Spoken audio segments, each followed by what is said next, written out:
मरकुस, यीशु मसीह परमेश्वर का पुत्र।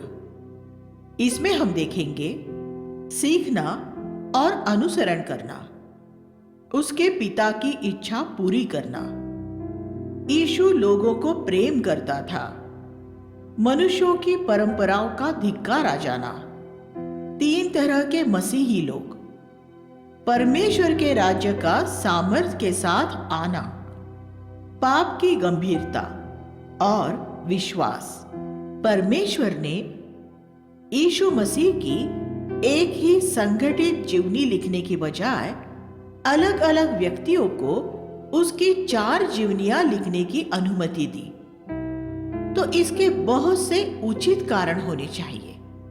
मत्ती ने अपने सुसमाचार का आरंभ ये कहते हुए किया, दाऊद का पुत्र, अब्राहम का पुत्र, और फिर उसने पवित्र शास्त्र में से बहुत से वचनों का उल्लेख करके यहूदियों को यह दिखाया कि यीशु ही वह मसीह है जिसकी प्रतिज्ञा की गई थी। लेकिन मरकुस ने अपने सुसमाचार की शुरुआत ये कहते हुए की, ये परमेश्वर के पुत्र यीशु मसीह का सुसमाचार है। वह आरंभ से ही यीशु के आराध्य देव होने पर जोर देना चाहता है। मरकुस के सुसमाचार में यीशु द्वारा किए गए चिन्ह चमत्कारों का ज्यादा विवरण दिया गया है, लेकिन इसमें मत्ती के सुसमाचार जितनी शिक्षा या दृष्टांत नहीं है। मत्ती पृथ्वी पर स्वर्ग के राज्य की शिक्षा की बुनियाद डाल रहा था। मरकुस ये दर्शा रहा था कि यीशु पृथ्वी पर परमेश्वर का पुत्र है। सीखना और पीछे चलना। जब वह गलील की झील के किनारे किनारे जा रहा था तो उसने शमौन और उसके भाई अंद्रियास को झील में जाल डालते देखा, क्योंकि वे मछुआरे थे। यीशु ने उनसे कहा, मेरे पीछे चलो, मैं तुम्हें मनुष्यों का मछुआरा बनाऊंगा। पहला अध्याय 16 और 17।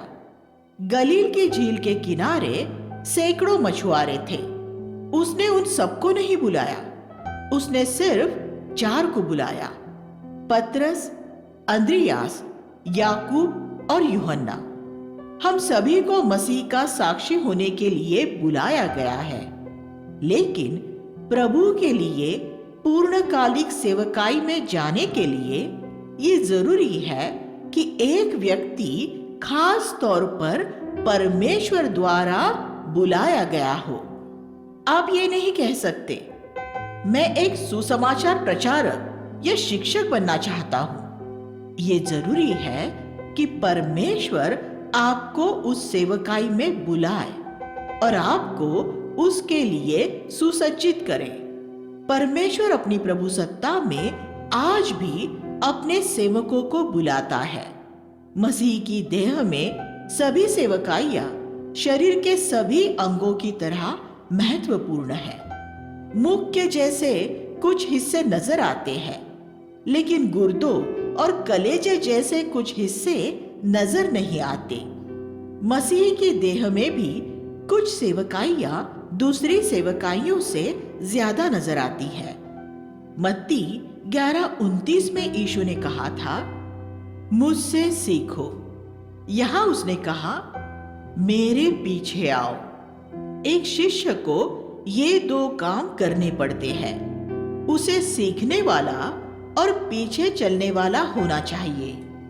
सेना में वे आगे बढ़ते हुए कहते हैं, दाहिने बाएं, दाहिने बाएं। लेकिन मसीह के आने तक हमें यह कहना है, सीखते रहो, पीछे चलते रहो, सीखते रहो, पीछे चलते रहो। अगर हम सिर्फ सीख रहे हैं लेकिन पीछे नहीं चल रहे हैं, तो आप ऐसे लोगों की तरह होंगे जो सिर्फ अपने दाहिने पैर से ही कदम ताल के आदेश का पालन करने की कोशिश कर रहे हैं, बाएं बाएं, बाएं बाएं। लेकिन यीशु का सच्चा शिष्य पहले सीखता है और जो उसने सीखा है उसका अभ्यास करता है। जो आपने सीखा है, अगर आप उसका अभ्यास नहीं करते हैं तो आप सिर्फ अपने जैसे लोग ही तैयार करेंगे जो सिर्फ बाएं पैर से कदम ताल करते हैं। हम कभी भी ये नहीं कह सकते कि हमने अब काफी सीख लिया है। हमारे जीवन के अंत तक हमें यीशु से सीखते रहना होगा। इस पद का दूसरा भाग एक प्रतिज्ञा है। अगर तुम मेरे पीछे चलोगे तो मैं तुम्हें बनाऊंगा। इस अभिव्यक्ति के बारे में सोचें, मैं तुम्हें बनाऊंगा। ये एक कुम्हार द्वारा एक मिट्टी का बर्तन बनाने जैसा है। कुम्हार सभी पात्र एक ही आकार के नहीं बनाते। परमेश्वर भी हमें विभिन्न आकार का बनाता है। परमेश्वर से ये कभी न कहे कि वह आपकी सेवकाई को किसी दूसरे भाई जैसी बना दे। परमेश्वर वह कभी नहीं करेगा, क्योंकि वह हर एक पात्र का एक अनोखा आकार बनाता है। अगर आप किसी दूसरे की सेवकाई चाहेंगे तो आप उस आकार में बाधा बनेंगे जिसमें परमेश्वर आपको ढालने की कोशिश कर रहा है। अपनी कलीसिया में मैंने लोगों से ये बात बार बार कही है, मेरी सेवकाई की नकल करने की कभी कोशिश न करना, क्योंकि परमेश्वर आपको एक अनोखे रूप में देखना चाहता है। वह चाहता है कि आप बस आप ही हो। परमेश्वर अपनी कलीसिया में मेरे जैसा सिर्फ एक ही व्यक्ति चाहता है, और वह आपके जैसा भी बस एक ही व्यक्ति चाहता है। अगर आप प्रभु के पीछे चलेंगे तो वह आपको वो बनाएगा जो आपको होना चाहिए। वह प्रभु की जिम्मेदारी है। इन पुरुषों के मामले में उन्हें मनुष्यों का मछुआरा होना था। आपके मामले में कुछ और हो सकता है। शायद कलीसिया में एक सहायक, कुछ लोगों की बुलाहट प्रेरित, कुछ की नबी और कुछ की सुसमाचार प्रचारक होने की है। सुसमाचार प्रचारक मनुष्यों के मछुआरे हैं। पौलुस जैसे कुछ लोग सब कुछ होते हैं, प्रेरित, नबी, शिक्षक, चरवाहा और सुसमाचार प्रचारक। लेकिन ये दुर्लभ है कि परमेश्वर ने एक ही व्यक्ति के अंदर ये सभी विशेष दान वरदान दे दिए हो। हम में से हर एक के पास अक्सर एक ही दान होता है। आरंभिक दिनों में ये जरूरी था कि प्रेरितों के पास अनेक दान वरदान हो, क्योंकि उस समय कलीसिया में दान वरदान पाए लोगों की संख्या बहुत ही कम थी। लेकिन कलीसिया के बढ़ने के साथ साथ परमेश्वर ने दान वरदान भी विस्तृत रूप में बांट दिए हैं।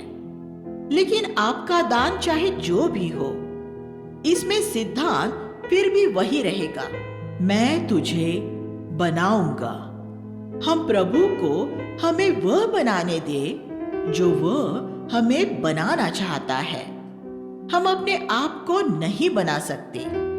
आप अपने आप को एक सुसमाचार प्रचारक, शिक्षक या प्रेरित नहीं बना सकते, क्योंकि इसमें आप पूरी तरह से निष्फल हो जाएंगे। जिस सेवकाई के लिए परमेश्वर ने आपको बुलाया ही नहीं है, उसकी कभी कोशिश न करें। अपने आप को दीन करें, प्रभु की बाट जोने वाले बने, और जिस सेवकाई के लिए उसने आपको बुलाया है, यह उसे ही आपको दिखाने दे। मैंने इस देश में ऐसे बहुत लोग देखे हैं जिन्होंने अपने लिए एक सेवकाई तैयार करने की कोशिश की है। वे अमेरिका से धन प्राप्त करके एक सेवकाई शुरू कर देते हैं, लेकिन एक दिन परमेश्वर वह सब गिरा कर मिटा देगा। ये याद रखें कि आपके पास सिर्फ एक ही जीवन काल है। इसे लोगों को ये दिखावा करके प्रभावित करने की कोशिश में व्यर्थ न करें कि आपकी एक महान सेवकाई है। परमेश्वर ने मसीह की देह में जो काम पूरा करने के लिए आपको रखा है, सिर्फ वही पूरा करें। जो सेवा आपको प्रभु में सौंपी गई है, उसे सावधानी से पूरा करें। कुलुसियों 4:17। प्रभु की बाट जोहने वाले बने, और वो जैसा चाहता है आपको वैसा ही पात्र बनाएगा। वो सबको एक सा काम करने के लिए नहीं बुलाता। गलील की झील के वे सभी मछुआरे यीशु के शिष्य तो बन सकते थे, लेकिन वे सभी उसके प्रेरित नहीं बन सकते थे। प्रेरितों की खास बुलाहट होती है। हमें अपने जीवन की और अपनी सेवकाई की बुलाहट के बीच का फर्क मालूम होना चाहिए। इसलिए लोगों को आपकी सेवकाई स्वीकार करने के लिए मजबूर न करें। ये मूर्खता का काम है। जब यीशु का सामना दुष्टात्मा ग्रस्त लोगों से होता था, तो दुष्टात्माएं ये कहकर चिल्लाती थी, ये परमेश्वर का पुत्र है। 1:34। अगर दुष्टात्माएं आपकी साक्षी परमेश्वर के एक भक्त जन के रूप में देने लगे, तो ये बात क्या आपके लिए उत्तेजनाजनक नहीं होगी? लेकिन यीशु ने उन्हें चुप रहने के लिए कहा, क्योंकि वह ये नहीं चाहता था कि एक दुष्टात्मा उसकी साक्षी दे। वैसे भी दुष्टात्माएं झूठी होती है, तो उनकी साक्षी का क्या मूल्य है? कुछ भी नहीं। हमें वही करना चाहिए जो यीशु ने किया। कुछ लोग दुष्टात्माओं को निकालने से पहले उनके साथ बातें करते हैं, जैसे कि तुम कहां से आए, तुम कौन हो, इत्यादि। ये एक मूर्खता का काम होता है। यीशु ने बस उन्हें निकाल कर बाहर किया था, अपने पिता की इच्छा पूरी करना। 1:35 में हम यीशु के एक अच्छी आदत के बारे में पढ़ते हैं, जो हम में से हरेक के अंदर होनी चाहिए। सुबह जल्दी उठकर पिता की सुनना। देखिए यशायाह 50:4। अगर सेवकाई में व्यस्त होने की वजह से वह पिछली रात को देर से सोया होता था, फिर भी भोर होने से पहले वह पिता के साथ अकेला समय बिताता था। आप सबसे पहले यीशु के पीछे किस क्षेत्र में चलना चाहेंगे? क्या बीमारों को चंगा करने में? सबसे पहले वो क्यों न किया जाए जो यहाँ लिखा है। वो प्रतिदिन सुबह से शाम तक अपने पिता की सुनते हुए जीता था। किसी ने कहा है कि जैसे पर्यटक किसी नई जगह में पहुंचने के बाद दर्शनीय स्थलों की खोज करते हैं, वैसे ही यीशु हर जगह ऐसे स्थान ढूंढता था जहां वह पिता के साथ एकांतवास कर सकता था। कुछ मसीही अकेले होना नहीं चाहते। वे हमेशा दूसरों के साथ ही समय बिताना चाहते हैं, और इस वजह से ही उनके जीवन ऐसे उथले हैं। यीशु प्रतिदिन अपने पिता के साथ बात करने में समय बिताना चाहता था, क्योंकि वहीं से उसे उसका बल और बुद्धि मिलते थे। जब लोग एक नवजागृति शुरू हो जाने की वजह से यीशु से उनके पास कुछ समय और ठहरने का आग्रह करते थे, तो वह इसलिए इनकार कर देता था क्योंकि उसने सुबह अपने पिता की आवाज को ये कहते हुए सुन लिया था कि वह दूसरे स्थान पर चला जाए। मानवीय तर्क यही कहेगा कि जहां एक नवजागृति शुरू हो गई हो, तो वहां और कुछ समय बिताया जाए। लेकिन यीशु की प्रेरणा मुख्य रूप में लोगों की जरूरत में से नहीं, बल्कि पिता की आवाज में से आती थी। अगर यीशु उस सुबह देर से उठा होता, और उसने पिता की आवाज न सुनी होती, तो फिर वह तर्क के अनुसार फैसला करते हुए उस जगह पर ठहर जाता और उस दिन के लिए अपने जीवन में पिता की इच्छा पूरी करने से चूक जाता। हम ये कह सकते हैं, सिर्फ एक दिन के लिए परमेश्वर की इच्छा पूरी करने में चूक जाने से क्या फर्क पड़ जाता है? लेकिन जो काम पिता ने उसे पूरा करने के लिए सौंपा था, उसमें यीशु के लिए एक दिन भी बड़ा महत्वपूर्ण था। वह अपने समय के प्रति उतना ही सचेत रहता था जितना हम अपने धन के प्रति रहते हैं। हमारा ये मनोभाव होना चाहिए, प्रभु, मैं अपने जीवन का एक दिन भी बर्बाद नहीं करना चाहता। मेरे हालात इस तरह तैयार कर कि मेरे जीवन का हर एक दिन वही गुजरे जहां तू चाहता है। हमारे मांगने के लिए ये एक अच्छी प्रार्थना है। अगर आपके मार्गदर्शन के लिए आपको स्वर्ग से कोई आवाज न भी सुनाई दे, फिर भी परमेश्वर हमारे हालात ऐसे तैयार कर सकता है कि हमारे जीवन के हर एक दिन में हम वही हो जहां परमेश्वर चाहता है। सिर्फ इस वजह से किसी जगह में न जाए क्योंकि वह एक सुविधाजनक जगह है। परमेश्वर से पूछे कि क्या वह चाहता है कि आप वहां मौजूद हो, तब आप परमेश्वर की इच्छा से नहीं चूकेंगे। फिर जब आप अपने जीवन के अंत में पहुंचेंगे तो आपको ये अफसोस नहीं रहेगा कि आपने अपना जीवन कैसे बिताया है। यीशु लोगों से प्रेम करता था। 2-3 में हम लकवे के मारे एक ऐसे रोगी के बारे में पढ़ते हैं जिसे यीशु के घर में लाया गया।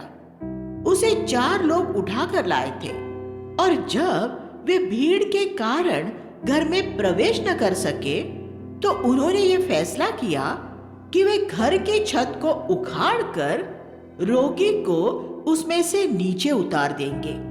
उन्होंने ऐसी हिम्मत कैसे की? क्योंकि वह घर यीशु का था। पद 1 की तुलना मत्ती 4:13 से कीजिए।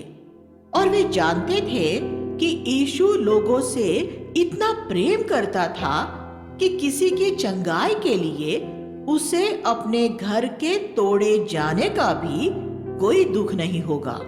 यीशु ने रोगी को लाने वाले लोगों के विश्वास को देखा। पद 5, और उसने उस रोगी को चंगा कर दिया। पद 11, सामान्यतः हमें परमेश्वर से हमारे अपने विश्वास के अनुसार मिलता है। यीशु ने हमेशा विश्वास के अनुसार काम किया था, लेकिन हम यहाँ किसी दूसरे के विश्वास द्वारा एक मनुष्य को परमेश्वर की आशीष पाते हुए देखते हैं। ये हो सकता है कि उस मनुष्य का कोई विश्वास नहीं था, लेकिन उसके मित्रों के विश्वास द्वारा उसे फिर भी चंगाई मिली। एक बार एक पिता के विश्वास ने एक दुष्टात्माग्रस्त बच्चे को छुटकारा दिलाया था। मरकुस 9:24। एक कनानी माता के विश्वास ने उसकी बेटी को छुटकारा दिलाया था। मत्ती 15:28।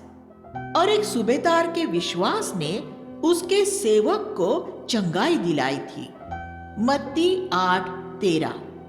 इसलिए हम आज भी लकवे के रोगियों और भय और निराशा के सताए हुए लोगों को प्रार्थना में यीशु के पास ला सकते हैं और हमारे विश्वास के द्वारा उन्हें चंगाई और छुटकारा पाते हुए देख सकते हैं। हम दूसरों के जीवन में परमेश्वर की आशीष के उतरने की प्रार्थना कर सकते हैं। इस घटना से हम मसीह की देह में एक दूसरे पर निर्भर रहने की बात भी सीखते हैं।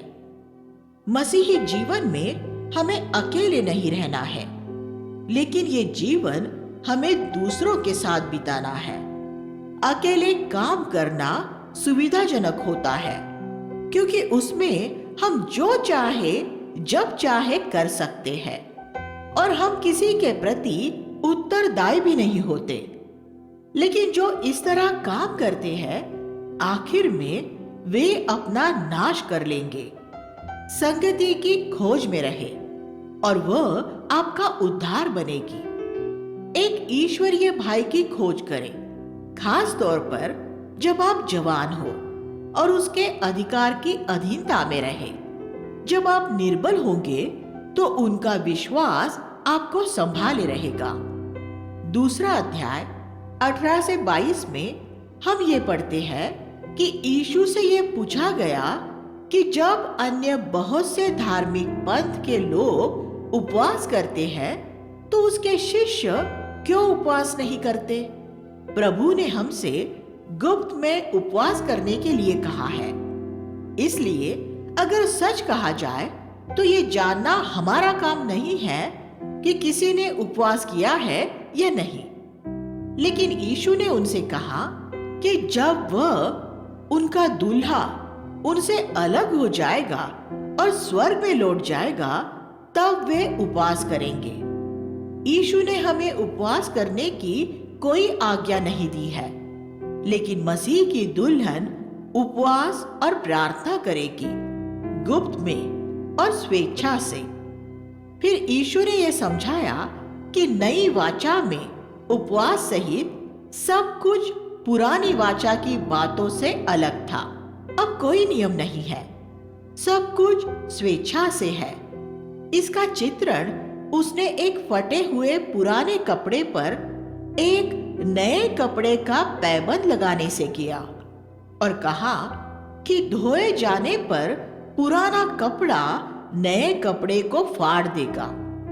इसका अर्थ ये था कि आप नई वाचा का सत्य लेकर पुरानी वाचा की व्यवस्था से नहीं जोड़ सकते।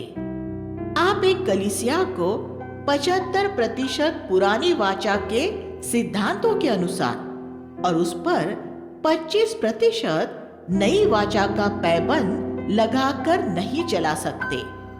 एक कलीसिया 100% नई वाचा के सिद्धांतों के अनुसार ही चलाई जा सकती है। ऐसा न होने पर उसमें गंभीर समस्याएं पैदा हो जाएंगी। इसी सत्य को फिर से चित्रित करते हुए उसने कहा कि नया दाखरस पुरानी मशकों में नहीं डाला जा सकता। 2:22। उन दिनों में दाखरस मशकों में जानवरों की खाल में रखा जाता था। जब मशकों में रखा दाखरस उबलने लगता था तो मशक फैलने लगती थी, लेकिन पुरानी मशक एक हद ही फैल सकती थी।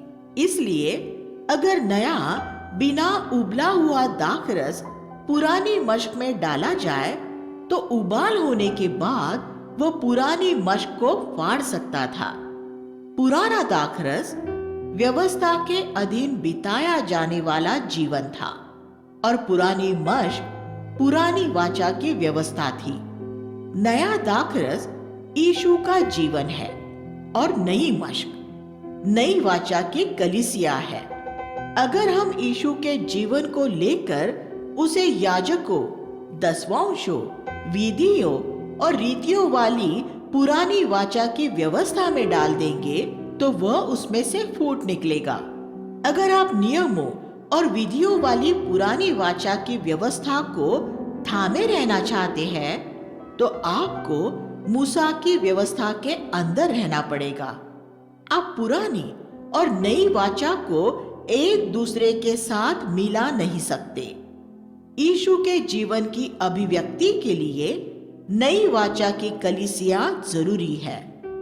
आपको कलीसिया में से पुरानी वाचा के सारे नियम दूर करने पड़ेंगे। फिर भी मसीहों का एक विशाल समूह अभी भी ऐसी कलीसियाई व्यवस्थाओं में रहता है जो पुरानी वाचा की व्यवस्था का अनुसरण करती है। वे नए दाखरस को पुरानी मशक में डालते हैं और फिर जैसा यीशु ने कहा था वो पुरानी मशक में से फूटकर निकलने लगता है। तीसरा अध्याय 1 से 6 में हम पढ़ते हैं कि एक विश्राम दिन में यीशु एक आराधनालय में गया, जहां एक व्यक्ति था जिसके हाथ में लकवे का रोग था। वहां मौजूद फरीसी ताक लगाए ये देख रहे थे कि वह उसे चंगा करता है या नहीं। पवित्र शास्त्र में ये एक ऐसी जगह है जहां हम ये पढ़ते हैं कि यीशु क्रोधित हुआ। मुझे यकीन है कि वह तब भी क्रोधित हुआ था जब उसने मंदिर में से उन लोगों को खदेड़ा था जो परमेश्वर के नाम में वह व्यापार कर रहे थे। यीशु ने यहाँ उन पर क्रोध भरी नजर इसलिए डाली थी क्योंकि वह उनके हृदय की कठोरता देखकर दुखी हुआ था। उसने फरीसियों की परवाह न करते हुए उस मनुष्य को चंगा कर दिया। यह फरीसियों का दुष्टता का स्वभाव प्रकट हुआ क्योंकि उन्होंने उस मनुष्य की चंगाई पर आनंद मनाने की बजाय वह यीशु को नाश करने की योजना बनाने लगे। वे यीशु को क्यों नाश करना चाह रहे थे? सूखे हुए हाथ वाला वह व्यक्ति उनके आराधनालय में वर्षों से बैठा था और वे उसे चंगा न कर पाए थे। और ये अनपढ़ बढ़ई नासरत जैसे तुच्छ गांव से आता है और तुरंत ही उस रोगी को चंगा कर देता है। उन्हें यीशु से ईर्ष्या हो गई। उन्होंने ये जान लिया कि लोग अब ये समझ लेंगे कि उनसे ज्यादा ये प्रचारक उनकी मदद कर सकता है और ये कि अब वे उसके पीछे हो लेंगे। इसलिए उन्होंने यीशु और उसकी सेवकाई को नाश करने की योजना बनाई। अब वे उसे एक विधर्मी और झूठे नबी के रूप में बदनाम करने वाले थे। ऐसे मसीही फरीसी भी हैं जो परमेश्वर द्वारा आपको इस्तेमाल करने से ईर्ष्या कर सकते हैं और वे आपकी सेवकाई और आपके जीवन का भी नाश करने की योजना बना सकते हैं। वे आपको बदनाम करने और आपको एक झूठा नबी घोषित करने द्वारा आपकी सेवकाई मिटाने की कोशिश कर सकते हैं। वे इसलिए ईर्ष्या करते हैं क्योंकि वे वह नहीं कर सकते जो परमेश्वर आपके द्वारा कर रहा है। किसी दूसरे व्यक्ति की सेवकाई से ईर्ष्या करने के प्रति सचेत रहे। मैं यहाँ क्रोध के बारे में कुछ कहना चाहता हूँ। इफिसियों 4:26 कहता है, क्रोध तो करो पर पाप मत करो। एक क्रोध है जो पापमय होता है और एक क्रोध ऐसा होता है जो पापमय नहीं होता। हम यीशु के जीवन में पाप रहित क्रोध को देख सकते हैं। वह कब क्रोधित हुआ और कब क्रोधित नहीं हुआ था। जैसे हम यहाँ देखते हैं कि जब वह लोगों को गरीबों के प्रति कठोर होते हुए देखता था तब वह क्रोधित होता था। वह तब भी क्रोधित होता था जब वह लोगों को गरीबों का शोषण करते हुए और परमेश्वर के नाम में मंदिर में धन कमाते देखता था। लेकिन वह ऐसे लोगों पर कभी क्रोधित नहीं हुआ जिन्होंने उसे शैतान कहा, उसके मुख पर थूका और उसे सूली पर चढ़ाया। इस तरह क्रोध तब पापमय होता है जब आप लोगों द्वारा कही गई किसी बात पर या उनके द्वारा किए गए किसी काम पर अपनी प्रतिक्रिया व्यक्त करते हैं, जैसा पौलुस ने तब किया था जब महायाजक पर इसलिए चिल्लाया था क्योंकि उसने एक व्यक्ति को उसे थप्पड़ मारने के लिए कहा था। प्रेरितों 23:2। जब हम कलीसिया में परमेश्वर के नाम की निंदा होते हुए देखते हैं तब हमारा क्रोध करना सही होता है। लेकिन बहुत से मसीह लोगों के लिए इसका उलट ही सही है। वे तब क्रोधित होते हैं जब लोग उनका कुछ नुकसान कर देते हैं, लेकिन वे तब क्रोधित नहीं होते जब परमेश्वर का नाम बदनाम हो रहा होता है। भारत में ऐसे कितने प्रचारक हैं जो यीशु के नाम में गरीबों से पैसा लेकर धनवान हो रहे हैं। क्या मसीही लोग उनसे क्रोधित होते हैं? नहीं। क्यों? क्योंकि वे मसीह समान नहीं है। यीशु ने कहा, मुझसे सीखो और मेरे पीछे आओ। 4:38 में हम यीशु को एक नाव में गद्दी पर सोता हुआ पाते हैं। एक गद्दी आरामदेह चीज होती है। ये जानकर मेरा हृदय आनंदित होता है कि यीशु नाव की कठोर लकड़ी के फर्श पर नहीं, बल्कि एक गद्दी पर सो रहा था। वह कोई ऐसा सन्यासी नहीं था जो एक आरामदेह वस्तु के आसानी से उपलब्ध होने पर भी उसका इस्तेमाल करने से इनकार कर दे। बहुत से मसीह ये सोचते हैं कि सख्त जमीन पर सोना ज्यादा आत्मिक बात है। ये आत्मिकता नहीं है। ये यीशु के पीछे चलना नहीं है। अध्याय 5 में हम एक दुष्टात्मा ग्रस्त व्यक्ति को छुटकारा पाते हुए देखते हैं। दुष्टात्माओं ने ये निवेदन किया कि वह उन्हें वहां चर रहे सूअरों में जाने दे, और यीशु ने उन्हें अनुमति दे दी।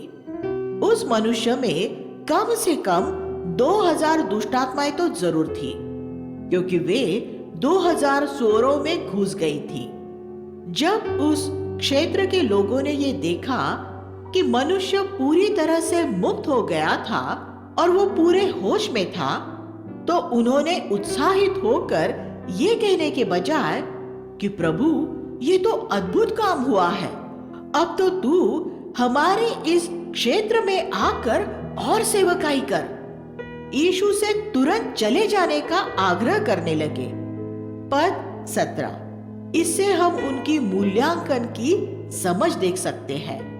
उनकी समझ के अनुसार सूअर मनुष्य से ज्यादा मूल्यवान थे, लेकिन यीशु ने यह सिखाया था कि एक मनुष्य का मूल्य सारे जगत से भी ज्यादा है। मरकुस 8:36।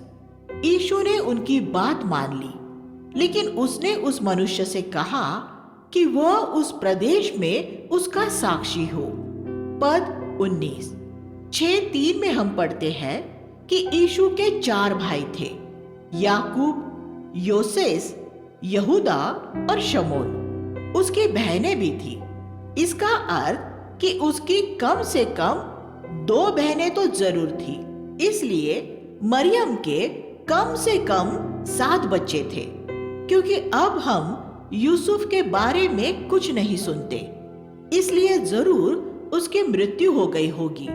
इसलिए यीशु ने उसके जीवन के अधिकांश वर्ष तक अपना बढ़ई का काम करके अपने 8 लोगों के परिवार की देखभाल की होगी। परमेश्वर ने अपने पुत्र को इस अनुभव में से गुजरने दिया कि यीशु ऐसे माता पिताओं के लिए एक उदाहरण बन सके जो अपने बड़े परिवारों की देखभाल करते हुए मुश्किल हालातों से गुजरते हैं। वो उनके संघर्ष के साथ सहानुभूति रख सकता है। इब्रानियों 4:15। 6:4 में यीशु ने कहा, एक नबी का अपने नगर, अपने कुटुंब और अपने घर में आदर नहीं होता। ये बात पहली शताब्दी में सही थी और ये 21वीं शताब्दी में भी सही है। एक नबी के घर के लोग ही उससे घृणा करते हैं और सामान्यतः उसके नगर में उसका कोई आदर नहीं होता। उसका मूल्य सिर्फ थोड़े ही लोग जानते हैं। उसके अपने नगर में थोड़े और दूसरे नगरों में उनसे थोड़े ज्यादा। 6:5।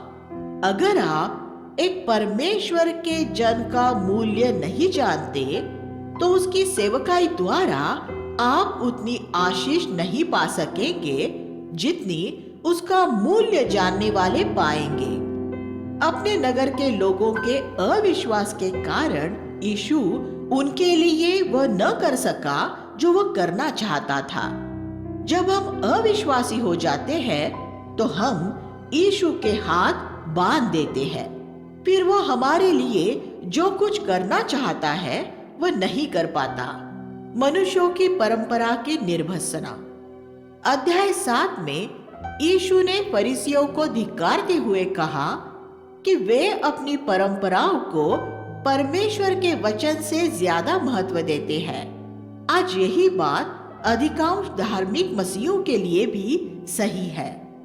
अपने समय के लोगों के साथ यीशु ने इस एक बात में बड़ा संघर्ष किया।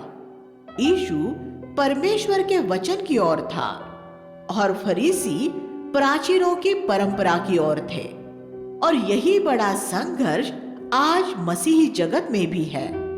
ज्यादातर मसीही उन्हीं बातों को मानते हैं जो उनके पूर्वज वर्षों से मानते और करते आए हैं, और वे ये जांच परख करने की कोई जरूरत महसूस नहीं करते कि वे बातें परमेश्वर के वचन के अनुसार है या नहीं। यीशु ने यहाँ ये बताया कि अगर हम ऐसी धार्मिक परंपराओं को थामे रहेंगे जो परमेश्वर के वचन के अनुसार नहीं है, तो हम 3 कदम नीचे चले जाएंगे।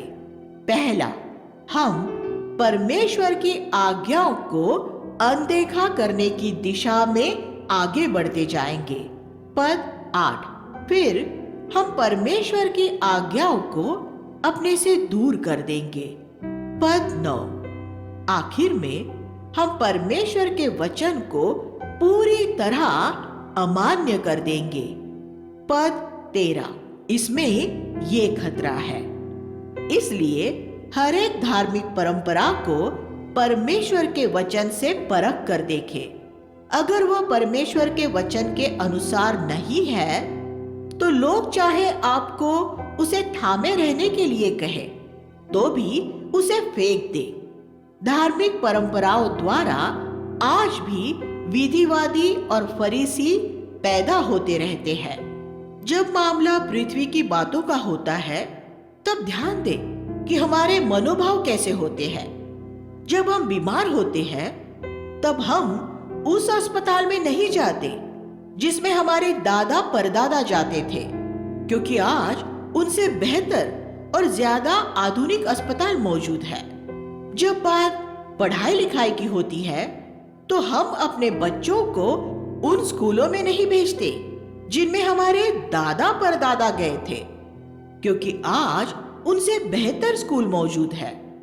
लेकिन जब आत्मिक मामलों की बात होती है तो बहुत से तथाकथित विश्वासी उन्हीं कलीसियाओं में जाने का फैसला करते हैं जहां उनके दादा परदादा जाते थे, क्योंकि अपने आप को नया जन्म पाए हुए विश्वासी कहने के बावजूद वे अभी भी आत्मिक नहीं, सांसारिक मनोभाव वाले ही हैं।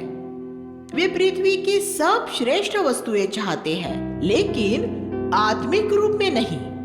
अगर वे अपने आत्मिक जीवन में भी उतनी ही दिलचस्पी लेते जितनी वे अपने स्वास्थ्य और शिक्षा में लेते हैं, तो वे अपने आसपास की सबसे आत्मिक कलीसिया ढूंढते, और चाहे वो उनके पूर्वजों की कलीसिया नहीं है, फिर भी वे उसके सदस्य बन जाते।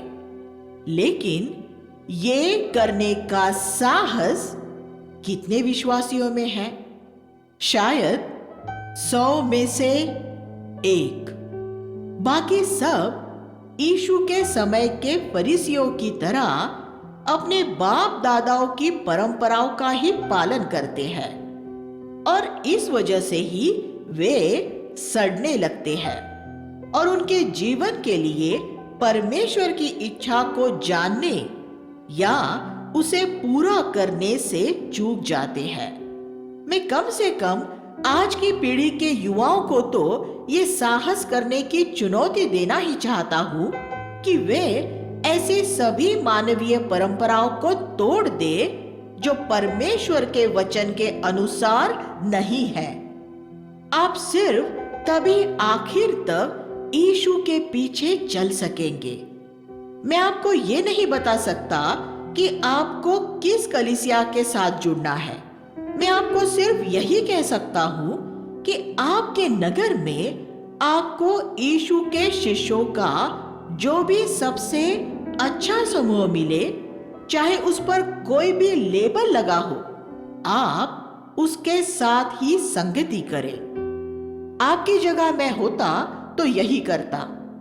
मैं सिर्फ यीशु मसीह के प्रति वफादार हूं, उन कलीसियाओं के समूह के प्रति भी नहीं जो प्रभु ने हमारे द्वारा स्थापित किए हैं और जिनकी देखभाल करने की हमें जिम्मेदारी है। मैं धर्म मतों को नहीं मानता, सिर्फ स्थानीय कलीसियाओं को मानता हूं, जैसा कि हम प्रकाशित वाक्य के अध्याय 1 से 3 में पढ़ते हैं। मैं अपनी कलीसिया में लोगों से कहता हूं कि अगर वे दूसरे शहर में जाए और उन्हें वहां हमारे साथ जुड़ी कलीसिया से ज्यादा आत्मिक कोई दूसरी कलीसिया मिल जाए, तो वे हमारे साथ जुड़ी कलीसिया के साथ नहीं, बल्कि उस दूसरी कलीसिया के साथ ही संगति करें। हर एक क्षेत्र में एक कलीसिया की आत्मिकता उसके अगुओं पर निर्भर होती है। 7वां अध्याय 10 और 11 में यीशु ने हमारे माता पिता के बूढ़े हो जाने पर उनकी मदद करने की बात कही है। उन दिनों और आज भी कुछ लोग ये सोचते हैं कि अपने माता पिता से ये कह देना एक आत्मिक बात होती है। मैं आपकी क्षमा चाहता हूं। अब मैं प्रभु की सेवा कर रहा हूं, इसलिए मैं अब आपकी दूसरी किसी तरह मदद नहीं कर पाऊंगा। यीशु ने कहा कि ये परमेश्वर के वचन को रद्द करना है। पद 13, लेकिन हमें अपने बूढ़े माता पिता की मदद करनी चाहिए। आप उनसे ये नहीं कह सकते, मैंने अपना पैसा परमेश्वर के काम के लिए दे दिया है और अब मेरे पास आपके लिए कुछ नहीं बचा है।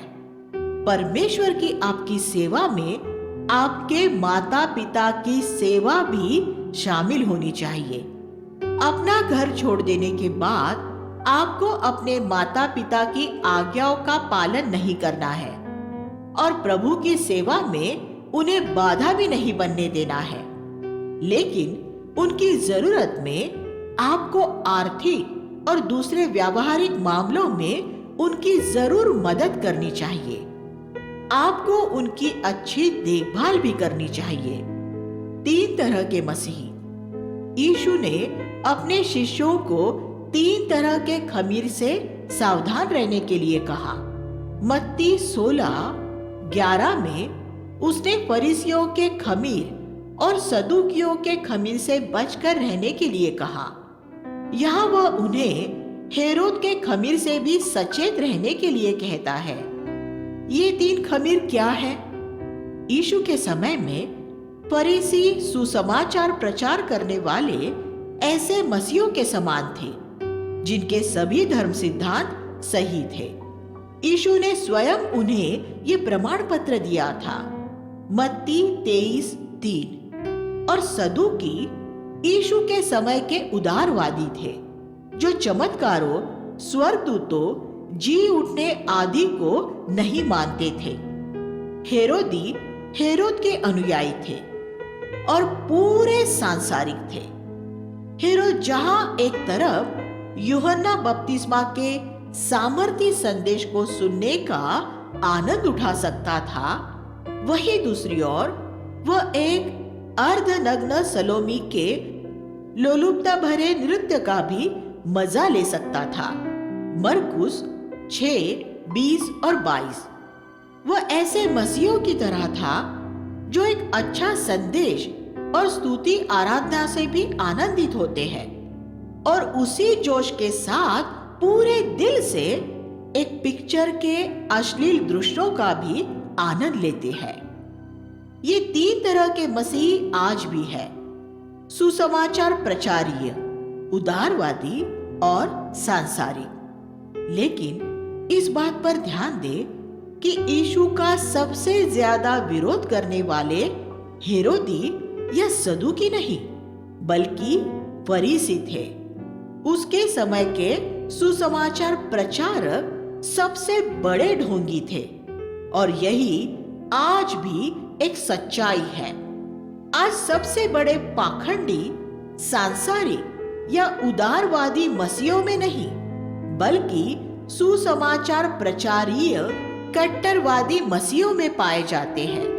बहुत से कट्टरवादी मसीही जो अपने सभी धर्म सिद्धांतों के सही होने पर गर्व करते हैं, ये नहीं समझते कि वे कितने विधिवादी और पाखंडी हैं। वे पवित्र आत्मा की धीमी आवाज नहीं सुनते, इसलिए वे अपने विधिवाद से कभी मुक्त नहीं होते हैं। प्रभु आज भी इन लोगों के साथ वैसे ही संघर्ष कर रहा है जैसे वह 2000 साल पहले अपने देह में रहने के दिनों में कर रहा था।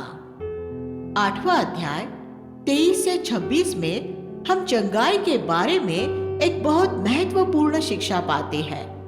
वह यीशु ने एक अंधे व्यक्ति के लिए प्रार्थना की जो पूरी तरह चंगा नहीं हुआ था।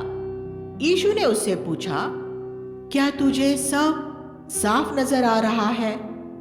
उसने कहा, नहीं, मुझे मनुष्य पेड़ों की तरह हिलते नजर आ रहे हैं। अगर यीशु आज के कुछ प्रचारकों जैसा होता तो वह उससे यही कहता, नहीं, तेरी स्वीकृति सकारात्मक होनी चाहिए। ये विश्वास कर कि तू पूरी तरह चंगा हो चुका है और लक्षणों को अनदेखा कर। ये अंगीकार कर कि तू चंगा हो चुका है और तू चंगा हो जाएगा। लेकिन यीशु ने उससे ये बोलने के लिए नहीं कहा, क्योंकि यीशु ये नहीं चाहता कि कोई मनुष्य कभी भी झूठ बोले। यीशु ने उसके लिए फिर प्रार्थना करने द्वारा उसे पूरी तरह चंगा किया। यीशु ने उसे इस तरह क्यों चंगा किया? बाकी हर एक मामले में यीशु ने एक बार बोलने या छूने से सबको चंगा किया था। यह दूसरे स्पर्श की जरूरत क्यों हुई थी? प्रभु जानता था कि 20वीं शताब्दी में ऐसे चंगा करने वाले निकलेंगे जो लोगों को ये सिखाते हुए घूमेंगे कि अगर वे चंगे न हुए हो तो भी वे ये अंगीकार करें कि वे चंगे हो गए हैं। यीशु ने हमें ये नहीं सिखाया कि सकारात्मक स्वीकृति के बहाने हमें झूठ बोल देना चाहिए।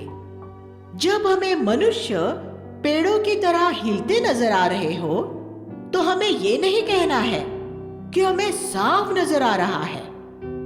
मसीही जगत में आज विश्वास के नाम से फैली झूठी शिक्षाओं से धोखा न खाए। विश्वास सकारात्मक अंगीकार नहीं है। ये उस प्रतिज्ञा का अंगीकार करना है जो परमेश्वर ने खास तौर पर मुझसे की है। अगर हम चंगे नहीं हुए हैं तो ईमानदारी से कह दे और चंगाई के लिए परमेश्वर के खोजी बने।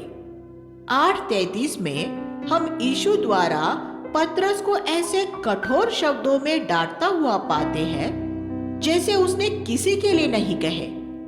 हे शैतान, मेरे सामने से दूर हो। उसने ऐसा क्यों कहा था? क्या यीशु को हम में से किसी से कभी ये कहने की जरूरत पड़ सकती है, हे शैतान, मेरे आगे से हट? क्या हम ये कह सकते हैं कि हम पतरस से बेहतर हैं? पतरस ने यीशु के पीछे चलने के लिए अपना सब कुछ छोड़ दिया था, फिर भी वह शैतान द्वारा भरमाया गया था। शैतान द्वारा कौन भरमाया जाता है? अगर हमारे पास इस सवाल का जवाब है तो हम धोखा खाने से बचे रहेंगे। उस व्यक्ति का क्या चिन्ह है जो शैतान के धोखे में आ जाता है? इसका जवाब यही है, इसी पद में, तेरा मन परमेश्वर की नहीं, तेरी अपनी बातों में लगा रहता है। शैतान द्वारा भरमाया जा रहा मसीही सेवक वह होगा जिसका मन परमेश्वर की नहीं बल्कि उसकी खुद की बातों में लगा होगा। आप नया जन्म पाए हुए और पवित्र आत्मा में बपतिस्मा पाए हुए हो सकते हैं, लेकिन फिर भी अगर आपका मन आपकी अपनी दिलचस्पियों और अपने फायदे में लगा हुआ है, तो शैतान आपको पूरी तरह से भरमा देगा। इसमें धोखा यह होगा कि हालांकि आप परमेश्वर की नहीं, अपनी खुद की सेवा कर रहे होंगे, फिर भी आप यही मानेंगे कि आप परमेश्वर की सेवा कर रहे हैं। पौलुस के समय में ऐसे बहुत से लोग थे जो अपने ही स्वार्थ की खोज में थे, लेकिन तीमुथियुस ऐसा नहीं था। फिलिपियो 2 अध्याय 19 से 21। इसलिए धोखे से बचने का यही तरीका है कि हम हर समय ये सुनिश्चित करते रहे कि अपनी बातों और अपने फायदों में नहीं बल्कि सिर्फ परमेश्वर की ही बातों में मन लगाए रहे।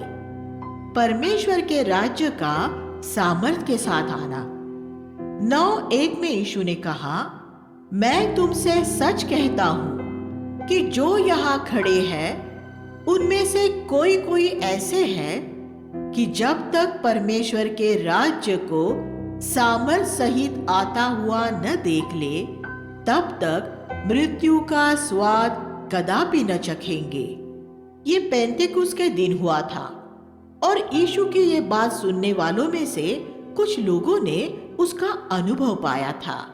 पेंतेकुस्त के दिन जब पवित्र आत्मा द्वारा परमेश्वर का राज्य पृथ्वी पर आया, रोमियो 14:17, तब परमेश्वर की सामर्थ 120 हृदयों में भर गई थी। प्रेरितों 1:8। यहाँ यीशु ने पेंतेकुस्त की व्याख्या करते हुए कहा कि वह परमेश्वर के राज्य या परमेश्वर की सरकार का सामर्थ के साथ पृथ्वी पर आना है। कलीसिया को ये होना चाहिए। शैतान के राज में परमेश्वर के राज्य की सामर्थ प्रकट करने वाली एक छोटी सी जगह। अध्याय 9 में हम यीशु के साथ 3 शिष्यों को उस पर्वत पर देखते हैं जहां यीशु का रूपांतर हुआ था। जब पतरस ने मूसा और एलिया को देखा तो वह उत्तेजित हो गया और बोला, हम यहाँ यीशु, मूसा और एलिया के लिए 3 मंडप बनाते हैं। पद 5। तुरंत एक बादल ने उन्हें घेर लिया और उन्हें बादल में से ये आवाज आई, मेरे पुत्र को मूसा और एलिया के स्तर पर न रखो, ये मेरा प्रिय पुत्र है, इसकी सुनो। हमारे लिए यह क्या संदेश है? हम परमेश्वर के एक सेवक द्वारा चाहे कितनी भी आशीष पा रहे हो, लेकिन हम ऐसा कभी न होने दे कि वो हमारे और प्रभु के बीच में आ सके। हमारा यीशु को देखना बिल्कुल स्पष्ट हो। जैसे ही प्रभु और हमारे बीच में कोई मनुष्य आता है, उसी क्षण मसीह के साथ हमारे रिश्ते पर एक बादल छा जाता है। ऐसा क्यों है कि आज बहुत से विश्वासियों की नजर इतनी धुंधली है? इसलिए क्योंकि वे यीशु की तरफ नहीं बल्कि परमेश्वर के एक भक्त जन की तरफ देख रहे हैं। वे यीशु की नहीं, एक मनुष्य की सुन रहे हैं। हमें परमेश्वर के सेवकों का सम्मान जरूर करना चाहिए, लेकिन हमें अपनी दौड़ सिर्फ यीशु को देखते हुए दौड़नी है। पद 8। 9वां अध्याय 20 से 29 में हम देखते हैं कि कैसे एक पिता के विश्वास ने उसके पुत्र को एक दुष्टात्मा से छुटकारा दिलवाया। शिष्यों ने यीशु से पूछा, कि वे उस दुष्टात्मा को क्यों नहीं निकाल सके थे। यीशु ने जवाब देते हुए उनसे कहा, इसलिए क्योंकि तुम में विश्वास नहीं था, और तुम में विश्वास इसलिए नहीं था क्योंकि तुमने उपवास और प्रार्थना नहीं किया था। मत्ती 17:20।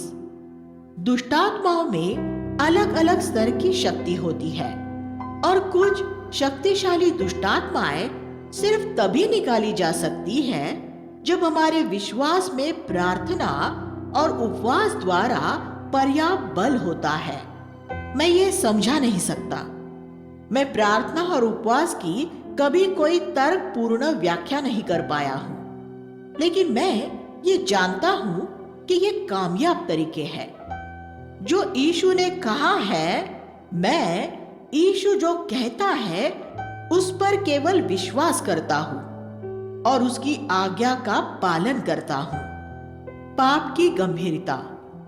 9वां अध्याय 43 से 38 में यीशु ने कहा, अगर तेरा हाथ तुझे ठोकर खिलाए तो उसे काट कर फेंक दे। तेरे लिए ये भला है कि तू अंगहीन होकर जीवन में प्रवेश करे, इसकी अपेक्षा कि तू 2 हाथ रहते नरक की कभी न बुझने वाली आग में डाला जाए। अगर तेरा पैर तुझे ठोकर खिलाए तो उसे काट कर फेंक दे। तेरे लिए ये भला है कि तू लंगड़ा होकर जीवन में प्रवेश करे, इसकी अपेक्षा कि तू 2 पैरों के साथ नरक में डाला जाए। अगर तेरी आंख तुझे ठोकर खिलाए तो उसे निकाल कर फेंक दे। तेरे लिए ये भला है कि तू काना होकर परमेश्वर के राज्य में प्रवेश करे, अपेक्षा इसके कि तू 2 आंखों के साथ नरक में डाला जाए। यीशु ने नरक के बारे में दूसरे सब लोगों से ज्यादा बात की है, क्योंकि सिर्फ वही है जिसने नरक की वास्तविकता देखी है। उसने कहा कि नरक वह जगह है जिसकी आग कभी नहीं बुझती और जिसका कीड़ा कभी नहीं मरता। अगर कोई ये पूछता है, ऐसा कैसे हो सकता है कि कीड़े आग में न मरे, तो मैं यही कहता हूं, ये मुझे नहीं जानना है। जो नरक में जा रहे हैं वे खुद ही ये जान लेंगे। जो अपने हाथों से और अपनी आंखों से पाप करते हैं, यीशु ने ये कहा कि अगर वे पाप करना न छोड़ेंगे तो वे नरक में जाएंगे। हमें नरक के बारे में सब जान लेने की जरूरत नहीं है।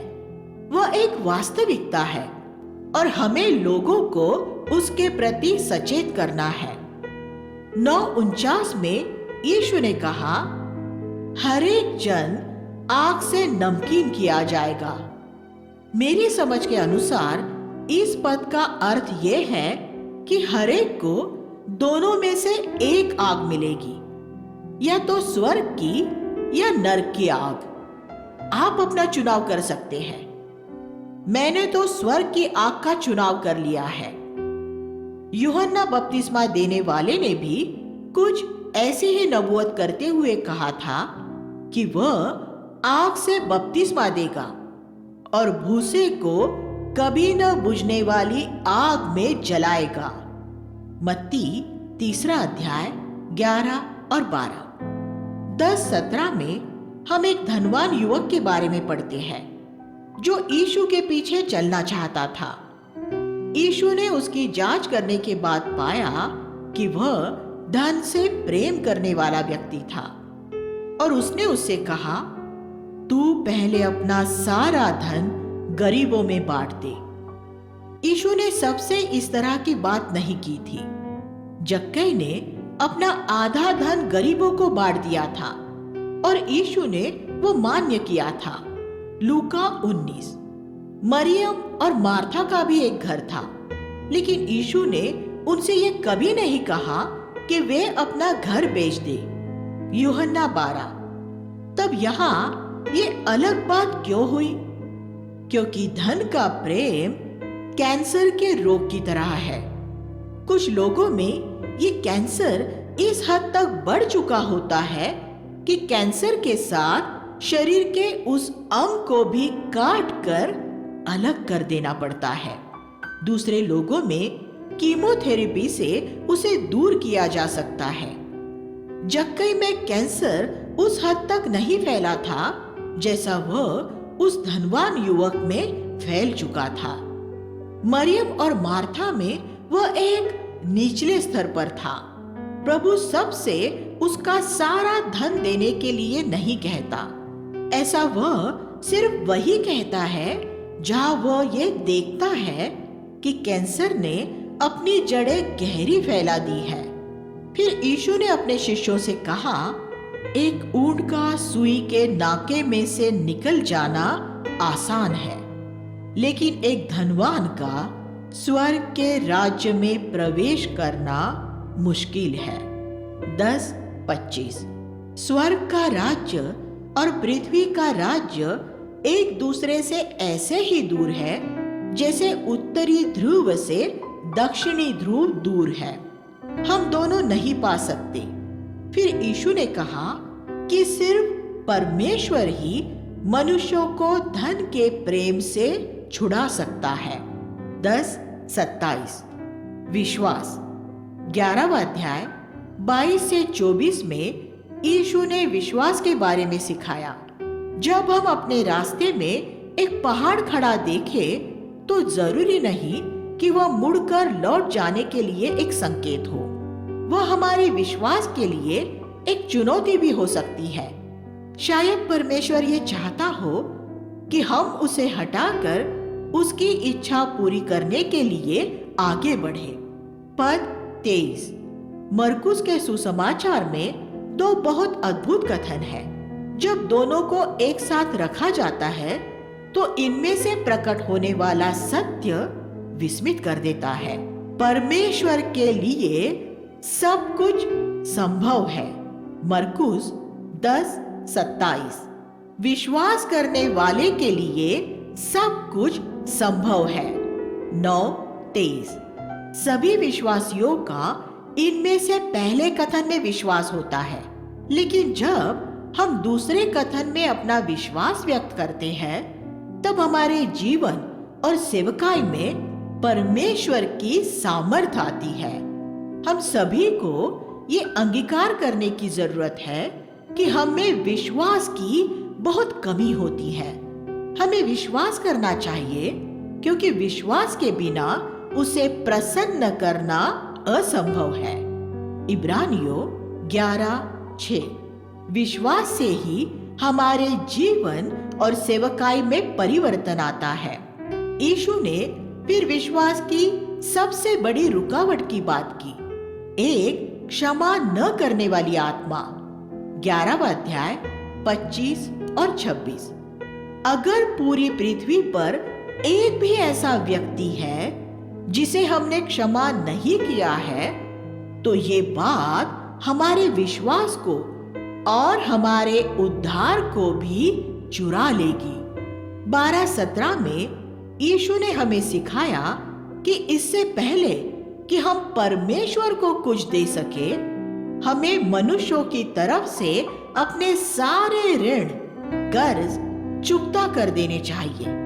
पहले जो कैसर का है वो कैसर को दो, और फिर जो परमेश्वर का है वह परमेश्वर को दो। परमेश्वर ये नहीं चाहता कि हम उसे कैसर का या किसी और का धन दें। पहले हमें मनुष्यों के साथ के अपने सभी आर्थिक मामले निपटा लेने चाहिए। 12वां अध्याय 42 से 44 में हम उस कंगाल विधवा के बारे में पढ़ते हैं जिसने दान पेटी में अपने 2 सिक्के डाले थे। यीशु कोषागार के सामने बैठा ये देख रहा था कि कौन किस प्रकार मंदिर के कोष में दान कर रहा है। 12:41। वो ये नहीं देख रहा था कि वे कितना डाल रहे थे, वो ये देख रहा था कि वे कैसे डाल रहे थे। पुरानी वाचा में ये सवाल बड़ा था कि कितना दिया गया, 10वां अंश। लेकिन नई वाचा में ये बात ज्यादा जरूरी है कि कैसे दिया गया। क्या हम उस कंगाल विधवा की तरह एक खुशी और कुर्बानी की मनोभाव में देते हैं? प्रभु बस यही देखना चाहता है। 14वां अध्याय 34 से 36 में यीशु ने गतसमनी में पतरस, याकूब और यूहन्ना से कहा, मेरा मन बहुत उदास है, यहाँ तक कि मैं मरने पर हूं। फिर वह भूमि पर गिरकर प्रार्थना करने लगा, हे पिता, तेरे लिए सब कुछ संभव है, ये प्याला मुझसे हटा दे, फिर भी मेरी नहीं तेरी इच्छा पूरी हो। वह कौन सा प्याला था जिससे यीशु पीछे हट रहा था? वह अपनी शारीरिक मृत्यु से पीछे नहीं हट रहा था। वह किसी भी मसीही शहीद से ज्यादा साहसी था। यीशु पिता के साथ उसकी संगति के टूटने से डर रहा था, जो सूली पर हमारे पापों का दंड भोगते समय टूटने वाली थी। उसकी पिता के साथ अनादि से अटूट संगति थी, लेकिन अब सूली पर 3 घंटे के लिए वह संगति टूटने वाली थी। अपनी मानवीय निर्बलता में उसने पिता से जानना चाहा कि क्या इसके अलावा कोई और रास्ता नहीं था। उसने शायद 3 घंटे तक प्रार्थना की थी, जिसमें उसकी पीड़ा का वेग इतना प्रचंड था कि उसका पसीना खून की बूंदें बनकर गिरने लगा था। वह गतसमनी से ही स्वर्ग लौट सकता था, क्योंकि उसने कभी कोई पाप नहीं किया था। लेकिन आपके और मेरे लिए उसके प्रेम ने उसे ऐसा करने से रोक के रखा, और इसलिए वह सूली की तरफ चला गया। फिर 15वां अध्याय 33 से 34 में हम पढ़ते हैं कि उसने हमारे पाप के लिए परमेश्वर का क्रोध सहा। वह अपने पिता द्वारा त्याग दिया गया, और उसने नरक के पूरे अनंत की सारी पीड़ा को, जो उन 3 घंटों में सिमट गई थी, मृत्यु की अथाह गहराइयों में जाते हुए सहा। सिर्फ यही एक ऐसा समय था जब उसने पिता को परमेश्वर कहकर संबोधित किया, क्योंकि इस समय वह सृष्टि के न्यायाधीश के सामने लटका हुआ था, और फिर कार्य पूरा हो गया, और उसने अंतिम पुकार के साथ अपने आप को फिर से अपने पिता को सौंप दिया, और फिर से उसके साथ संगति में स्थापित हो गया। तब यीशु ने बड़े शब्द से चिल्लाकर प्राण छोड़ दिए, और मंदिर का पर्दा ऊपर से नीचे तक फटकर 2 टुकड़े हो गया। मरकुस 15वां अध्याय 37 और 38। मंदिर का पर्दा फट गया, जो इस बात का संकेत था कि पिता के सामने जाने का रास्ता अब हमारे लिए भी खुल गया है। ऐसे मुक्तिदाता के लिए हालेलुया। 16:7 में हम स्वर्गदूत को प्रभु की तरफ से उसके शिष्यों और पतरस के लिए एक संदेश भेजता हुआ पाते हैं। उसने और पतरस क्यों कहा? क्या पतरस यीशु के बाकी शिष्यों में शामिल नहीं था? ये बात बहुत मूल्यवान है। पतरस ने कभी ये विश्वास न किया होता कि यीशु के शिष्यों को भेजे गए किसी भी संदेश में वह भी शामिल हो सकता था, क्योंकि उसे यकीन था कि प्रभु का इनकार करने के बाद वह अब स्थायी रूप में प्रेरित होने से वंचित हो चुका था। इसलिए प्रभु ने बड़ी कोमलता के साथ वाक्यांश और पतरस भी शामिल किया, ताकि पतरस को ये आश्वासन मिल जाए कि प्रभु से मिलने का आमंत्रण उसके लिए भी है। और आज प्रभु उन लोगों से भी ऐसे ही बात करता है जिन्होंने उसे बदनाम किया है। वह आपको खास तौर पर बुलाता है। ये आमंत्रण आपके लिए है। 16-14 में हम देखते हैं कि यीशु ने अपने शिष्यों को फिर से उनके अविश्वास और हृदय की कठोरता के लिए ताड़ना दी। सुसमाचारों के लेखे में देखते हैं कि यीशु ने 7 बार अपने शिष्यों को उनके अविश्वास के लिए डांटा था। उसने दूसरे किसी भी बात से ज्यादा उनके अविश्वास के लिए उन्हें डांटा था। उसकी इच्छा थी कि वह उनमें विश्वास पाए, और यही वह हम में भी देखना चाहता है। 16वां अध्याय 15 से 18 में हम प्रभु को उसके शिष्यों को सारे जगत में जाकर हर एक मनुष्य को सुसमाचार प्रचार करने की आज्ञा देता हुआ पाते हैं।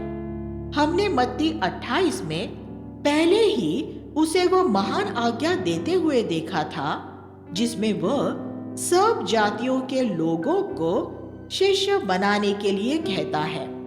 राज्याधिकार से भरी ये दोनों आज्ञाएं जैसे एक ही सिक्के के 2 पहलू हैं। यहाँ सुसमाचार प्रचार पर जोर दिया गया है, और प्रभु ने ये वादा किया कि वह सुसमाचार प्रचार करने वाले के शब्द को अद्भुत चिन्ह चमत्कारों द्वारा प्रमाणित करेगा। और ये वह आज भी ऐसी हर एक जगह पर कर रहा है जहां पहली बार सुसमाचार प्रचार किया जाता है, जैसे प्रेरितों के काम की पुस्तक में है। मत्ती 28 में शिष्य बनाने और उन्हें आज्ञा पालन करना सिखाने पर जोर दिया गया था। वह मसीह की देह के रूप में कलीसिया का निर्माण करने के बारे में है। आज ये बड़े दुर्भाग्य की बात है कि जिसे प्रभु ने जोड़ा था, इन दोनों महान आज्ञाओं को उसे मसीहों ने अलग कर दिया है। ऐसा सुसमाचार प्रचार जिसमें शिष्य बनाना शामिल नहीं है, वह सिर्फ एक पहलू वाला सिक्का है। इसलिए वह नकली खोटा सिक्का है। परमेश्वर ने यह चाहा था कि सुसमाचार प्रचारक मन फिराए लोगों को स्थानीय कलीसियाओं में लाते, जहां उन्हें शिष्य बनाया जाता। इसलिए एक सुसमाचार प्रचारक को मसीह की देह तैयार करने के लिए प्रेरित, नबी, शिक्षक और पास्टर के साथ मिलकर काम करना चाहिए। इफिसियों 4:11। पहली शताब्दी में वे इस तरह मिलकर काम करते थे।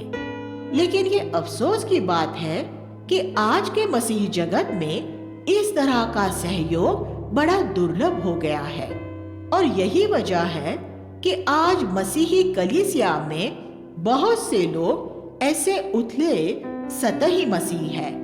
सुसमाचार प्रचारक एक ऐसे व्यक्ति की तरह होता है जो खदान में जाता है और वहां से पत्थर काट कर निर्माण स्थल पर लाता है।